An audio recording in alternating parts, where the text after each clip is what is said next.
ایک سوال مولانا صاحب آیا ہے کہ آپ نے ایک جمعہ کے کلپ میں جامعہ ترمذی کے حوالے سے ایک حدیث کوٹ کی جس میں ایک دعا کے بارے میں بتایا گیا ہے.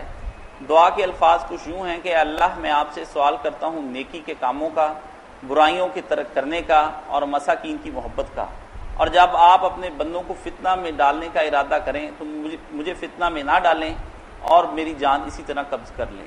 اس میں جب آپ فتنے میں ڈالنے کا ارادہ کریں تو کیا اللہ بھی اپنے بندوں کو فتنے میں ڈالتا ہے؟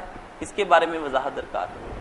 فتنہ میں ڈالنے کا ذکر تو قرآن مجید میں بھی جگہ جگہ ہوتا ہے کہ اس کے بارے میں اللہ کہہ رہا فتنہ کم، مگر فتنہ کے کئی معنی ہیں نا. ایک ہی مطلب اگر ہر جگہ لیتے جائیں تو بربادی ہو جائے گی، بالکل نا سارا دین تباہ ہو جائے گا. فتنہ سمجھنا چاہیے. فتنہ جو ہے نا ایک تو سزا کے معنی میں بھی ہے کہ جب دو لوگ آگ میں جلائے جائیں گے نا ذوقوا فتنہ تکم، اب عذاب کا مزہ چکھو. اس لیے جب اللہ تعالیٰ کسی قوم کے کرتوتوں کی وجہ سے ان پر عذاب کا فیصلہ کر لیتا ہے تو فرمایا میں نہ ان نامرادوں میں ہوں جن پر عذاب آ گیا. جیسے نبی اور نیک لوگ پھر بچا لیے جاتے تھے، ان کو نکال لیا جاتا تھا.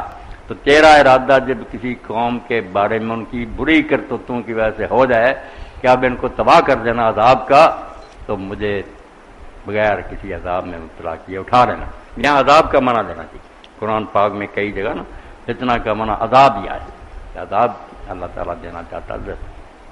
جی جنید